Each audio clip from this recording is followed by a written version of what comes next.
friends, it's Dan, and we're taking space by storm. 2, 1, 0. Ignition. And liftoff.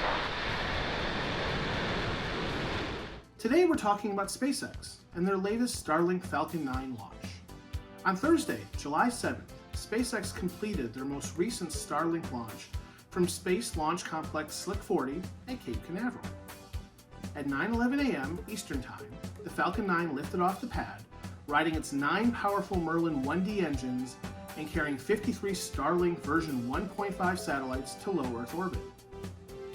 The second stage separated cleanly and positioned the payload for a later deployment into SpaceX's Starlink Orbital Shell number 4. However, as great as another successful Starlink launch is, the real star of the show was the first stage booster.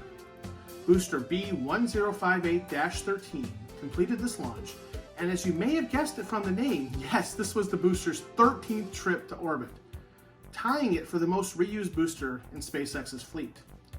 This booster has had a pretty notable flight history, first launching the NASA Crew Dragon Demo 2 flight, carrying astronauts Bob Behnken and Doug Hurley to the ISS in May of 2020, and then went on to fly a Cargo Dragon ISS resupply mission in December of 2020, and both the Transporter 1 and Transporter 3 payloads. It has also flown a number of other Starlink missions as well.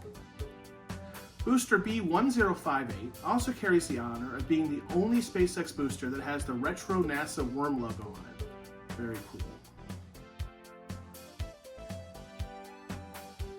As mentioned before, Booster B1058 has tied SpaceX's Booster B1060 by both having completed 13 successful flights to orbit.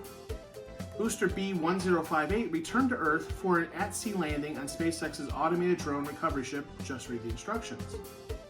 Unfortunately, live video coverage of the landing cut out just before the booster came into frame, but SpaceX later confirmed via their live stream and Twitter account that the landing was successful. SpaceX also took this opportunity to show off on Twitter how much better the video quality was of a booster landing using their Starlink satellite internet system rather than the traditional non-Starlink satellite systems used on previous missions.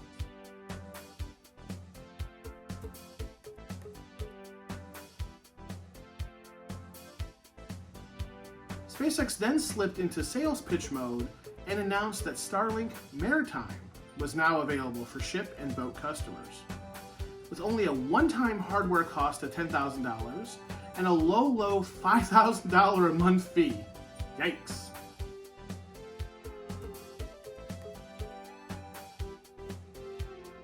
So it appears it was lucky number 13 for SpaceX and Booster B1058. Elon Musk had said in 2018 that the Block 5 boosters were capable of an on the order of at least 100 flights before being retired. Maybe more. 13 times may not quite be 100, but it's 12 more times than any other launch provider has been able to get out of a booster. SpaceX still leads the charge by being the only launch provider with a fully reusable first stage. And we may never get to see a Falcon 9 booster hit 100 reuses, with Starship waiting in the wings. That's all for this video, friends. See you next time, and remember to take space by storm.